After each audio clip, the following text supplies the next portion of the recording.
अकेले खड़े हो, हट जाओ वरना कीमा बना देंगे। नमस्कार मित्रांनो, पावनखिंड मूवी पाहून तर आलो, पण त्यातले काही डायलॉग्स मनातून जात नाहीयेत, कारण ते डायलॉग्स इतके जबरदस्त आहेत।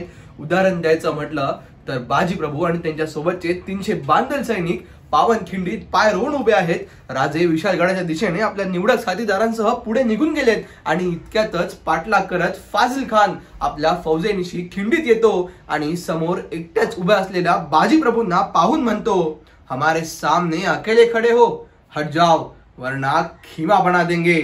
आणि यावर बाजी प्रभू म्हणतात, चल। मित्रांनो, हा प्रसंग इतका थरारक, इतका टेन्शनचं वातावरण, पण तरी देखील बाजी प्रभू जेव्हा असं म्हणतात तेव्हा अख्ख्या थिएटरमध्ये सगळे हसू लागतात।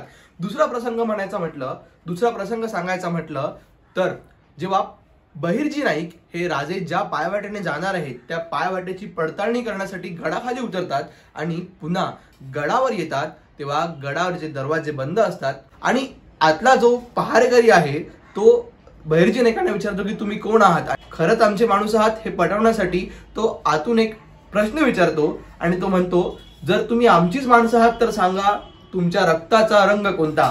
आणि यावर बहिर्जी नाईक काय म्हणतात तुम्हाला सुद्धा माहित आहे, मला पटकन कमेंट करून सांगा। अरे राजांचं शिलेदार आम्ही, आमच्या रक्ताचा रंग एकाच, भगवा। मित्रांनो, असे अनेक थरारक डायलॉग्स, अंगावर काट्या आणणारे डायलॉग्स या मूवी मध्ये आहेत आणि या मूवी सुद्धा तितका जबरदस्त आहे। जर तुम्ही मूवी पाहिला असेल आणि तुम्हाला देखील त्यातले अनेक डायलॉग्स आवडले असतील तर ते डायलॉग्स मला खाली कमेंट करून सांगायला विसरू नका। आणि अजूनही तुम्ही हा मूवी पाहिला नसेल तर लवकरात लवकर आपल्या संपूर्ण फॅमिली सोबत हा मूवी पाहायला नक्की जावा। धन्यवाद। आणि जर आपल्या चॅनलला सबस्क्राईब केलं नसेल तर पटकन सबस्क्राईब करा, कारण छत्रपती शिवाजी महाराज आणि त्यांच्या शिलेदारांच्या यशोगाथांचे अनेक व्हिडिओ यापुढे आपल्या चॅनलवरती येणार आहेत। त्यामुळे तुम्ही लवकरात लवकर चॅनलला सबस्क्राईब करा। व्हिडिओ आवडला असेल तर प्लीज लाईक करा।